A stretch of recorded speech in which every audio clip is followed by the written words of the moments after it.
Halo guys, assalamualaikum warahmatullahi wabarakatuh. Salam sehat, salam sejahtera untuk kita semua kawan-kawan.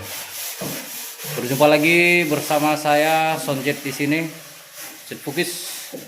Guys, mungkin ini sedikit informasi atau edukasi ya terkait kebiasaan dan penanganan kerja kita di lapangan.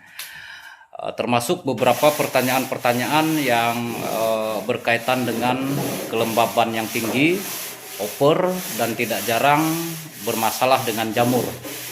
Guys, sebelum kita memikirkan tentang obatnya apa, saran saya lebih baik dikendalikan dulu kawan-kawan ya. Dikendalikan dulu penyebabnya apa dan masalahnya di mana.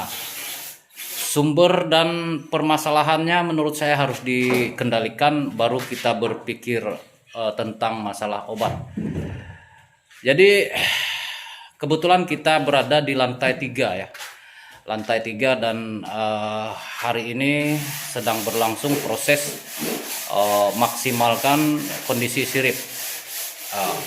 Yang dimana di lantai dasar dan lantai kedua ini yang lumayan parah ya. Kebetulan kita sudah ada di lantai 3 dan kita proses lakukan penggosokan terhadap sirip itu sendiri. Nah, salah satu cara untuk kita mengurangi kadar-kadar air terutama di area sirip ya kawan-kawan ya. Area sirip ini, dan menurut saya harus dibakar. Ini menurut saya. Proses pembakarannya menggunakan tabung portable seperti ini ya. Tabung portable seperti ini. Saran saya jangan pakai spiritus karena sangat berisiko ketika kita siram lalu dibakar. Kalau dengan tabung portable seperti ini mengkondisikannya itu lebih gampang. Objeknya yang kita bakar itu lebih mudah terarah dan daya risikonya juga sangat kecil. Dan ini langkah awal bagaimana kita coba mengantisipasi dan mengurangi sumbernya dulu ya, masalahnya dulu. Saya termasuk yang di lantai 3 ini, walaupun tidak terlalu parah seperti lantai yang di dasar dan lantai 2, kali ini tetap kita lakukan proses pembakaran sirip ya. Tujuan daripada pembakaran ini kawan-kawan lebih kepada arah mengurangi kadar-kadar air yang ada di struktur atau kayu tersebut, yaitu sirip. Nah, contohnya seperti ini ya, yang dimana ketika sudah selesai dalam proses pembakarannya,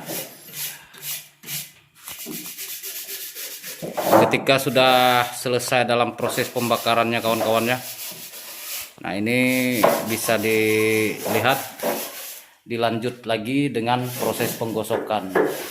Dan ini sambil berjalan, kalau kondisi gedung kita terlalu over lembabnya, saran saya jangan disemprot ya, seperti biasa yang biasa kita lakukan. Cukup dilap dengan kain basah atau yang sudah diperas seperti itu dengan bantuan obat-obat tersebut. Tujuan kita mengelap untuk mengurangi daya risiko daripada bau-bau pembakaran tersebut. Menurut saya pembakaran ini sangat efektif untuk menekan dan mengurangi, bahkan menghilangkan kadar air yang ada di plafon dan ada pada sirip itu sendiri. Seperti ini yang sedang kita lakukan ya. Nah, ini saya coba dengan proses membakar ya. Ini langsung kita tutorial ini guys ya. Semoga ini juga bisa menjawab beberapa pertanyaan-pertanyaan dari pada kawan-kawan ya.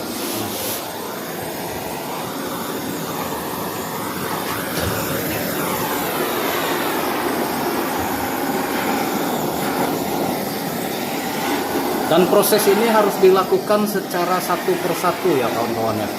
Satu persatu kita lakukan di sirip. Dan eh, ini sangat efektif sekali untuk mengurangi atau menghilangkan kadar air yang ada pada sirip tersebut, dan dilakukan secara bolak-balik ya. Tapi hati-hati ya kawan-kawan, dalam penggunaan tabung seperti ini sangat hati-hati, terutama bangunan-bangunan yang dengan sistem styrofoam atau gabus. Hati-hati, jangan sembarangan, karena ini resiko, apalagi kita main api seperti ini, resikonya sangat besar sekali. Styrofoam atau gabus itu sama kayak bensin aja, jadi tidak bisa kita sembarang ya. Dan termasuk lantai dasar dan lantai 2, sebelum terlebih dahulu kita bakar dulu untuk mengurangi kadar air yang ada di area plafon dan sirip, material sirip itu sendiri yang lumayan parah. Lantai dasar dan lantai 2 itu kita lakukan penggosokan menggunakan gerinda dengan mata kawat ya, karena di sana sudah ada beberapa jamur, bahkan bilang amangnya tadi ini bukan jamur lagi, kulak katanya, seperti itu. Dan pengalaman saya di sini kawan-kawan, saya mengalami sakit kepala karena memang bau jamurnya luar biasa ya. Dan beberapa kayu yang mengalami pembusukan sehingga aromanya tidak bagus. Nah, dalam hal ini ketika ada yang bertanya, "Bang, bangunan saya on sudah 3 tahun, 4 tahun, 5 tahun dengan sekian sarang, apakah normal, apakah lambat, apakah cepat, dan bagaimana?" Tidak jarang ada pertanyaan seperti ini kawan-kawan. Yang jelas utamakan kesiapan daripada sirip itu sendiri ya. Nah, dan ini di usia 3 tahun karena over lembab, kelembaban yang sangat tinggi, ini Twitter yang sebelumnya mengalami korosi ya, mengalami korosi atau karat, seperti itu kira-kira, mengalami karat, dan sebagian pin pada Twitter tersebut putus karena kelembaban yang tinggi tadi. Dan sekarang kita ganti juga dengan Twitter anti karat atau anti korosi, yaitu Kobel.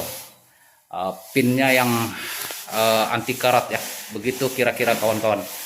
Dan yang kedua, upaya yang bisa kita lakukan dalam proses menekan kelembaban yang tinggi, maksimalkan pergerakan atau tekanan angin yang ada pada ruangan ya, supaya kelembaban tersebut terurai, seperti itu kira-kira kawan-kawan ya. Dan kurang dan lebihnya ini informasi yang bisa saya sampaikan. Kalaupun ada yang kurang, ada yang salah dalam penyampaian saya, mohon maaf yang sebesar-besarnya.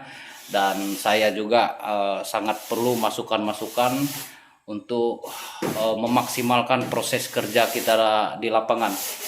Video ini bentuk sharing berdasarkan kebiasaan dan pengalaman serta tindakan yang kita lakukan di lapangan, termasuk bangunan-bangunan ini yang terbatas tekanan angin dari luar akibat pohon sawit yang lumayan tinggi, kira-kira begitu kawan-kawan.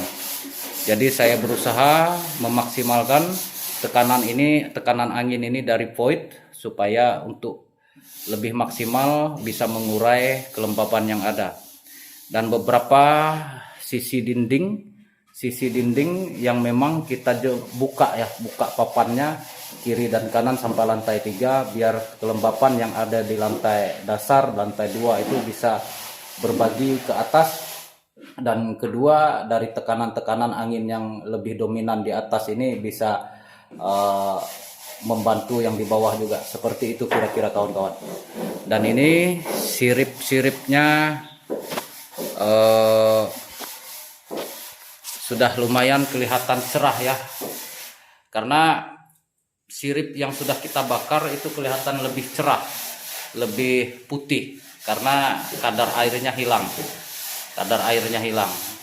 Beda dengan yang sifatnya masih belum kita bakar, terkesan agak lebih gelap. Agak lebih gelap ya kawan-kawan ya. Nah ini yang belum kita bakar, dan hari ini hari ketujuh kita masih bergelut dengan sirip, dan kurang lebih kita memerlukan 3 hari untuk satu lantai ini, terutama dalam proses memaksimalkan sirip ini pekerjaan yang paling berat ya. Tapi apapun dan seberat apapun pekerjaannya akan terasa ringan apabila tidak dikerjakan. Oke guys, intermezzo saja, dan kurang dan lebihnya saya mohon maaf. Itu saja info yang bisa saya sharing dan bagikan kepada kawan-kawan, semoga bermanfaat. Salam Sonjet.